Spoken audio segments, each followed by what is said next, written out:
Borderlands for sure is most likely going to be the biggest failure of Hollywood this year. Everything about this movie is wrong.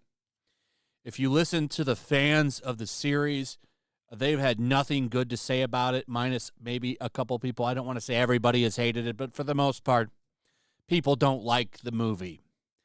And I think the biggest culprit of that is the way it was approached.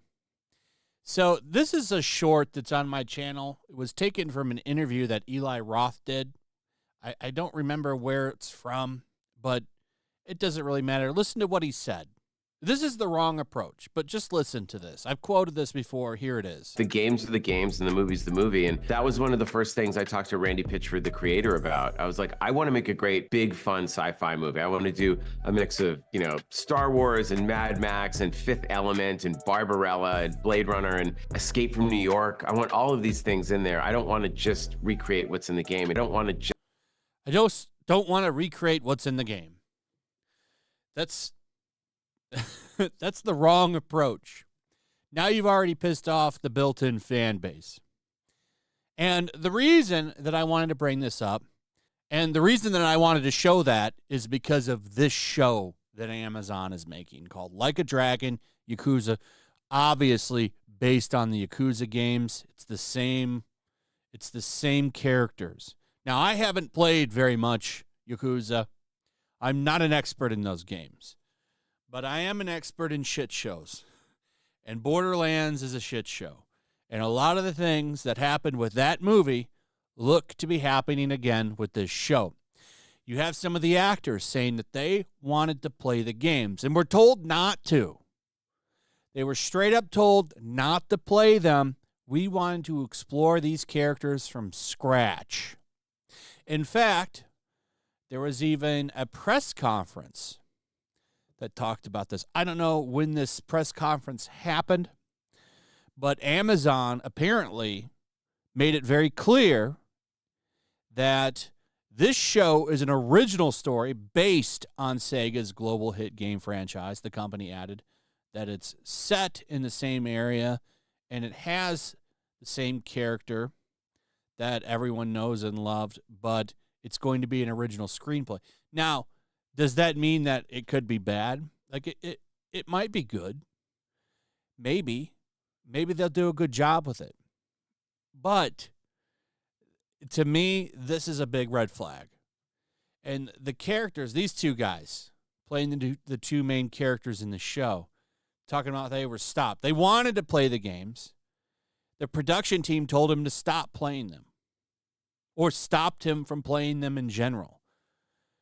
He wanted to get a feel for the character, and they want him to explore it from scratch. And I just think that this is the wrong approach. Now, if you think back to that Fallout show, and that Fallout show has problems, but I overall enjoyed that show.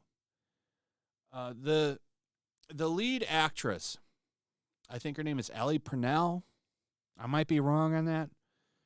She actually sat down and played at least one of the games. I think she said she played Fallout 3, and it helped her appreciate the world a little bit more. And I think that it's good when actors want to explore the source material to stuff.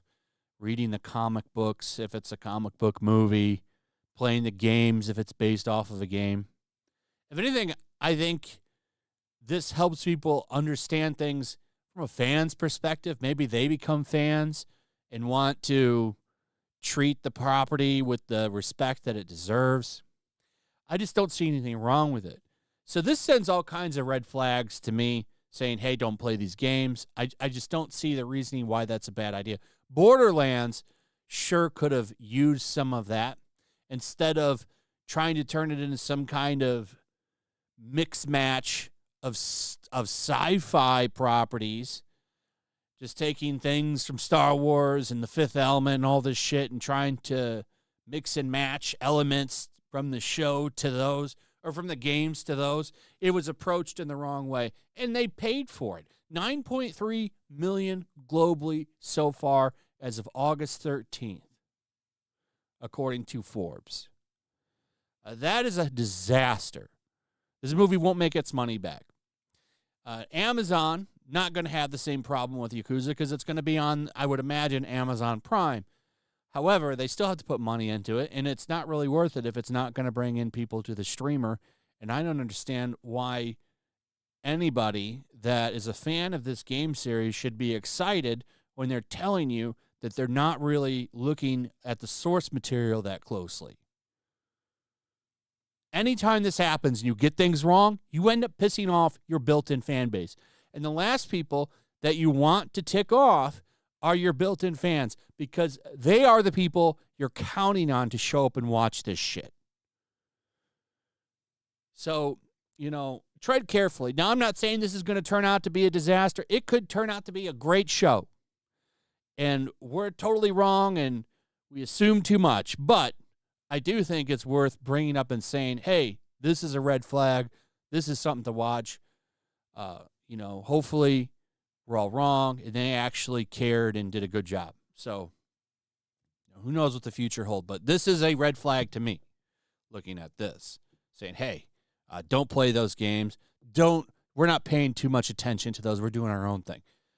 If you wanted to do your own thing, why didn't you make up an original Yakuza show? You didn't have to use the franchise that Sega made to make a Yakuza show. You could have done it. The reason you're doing it is because you want that built-in audience. So you should probably try to make them happy. Anyway, let me know what you guys think about all of this in the comments. Also, if you would, please like, subscribe, share the video. Make sure you're still subscribed. Hit that notification bell, and I'll see you on the next one. Peace.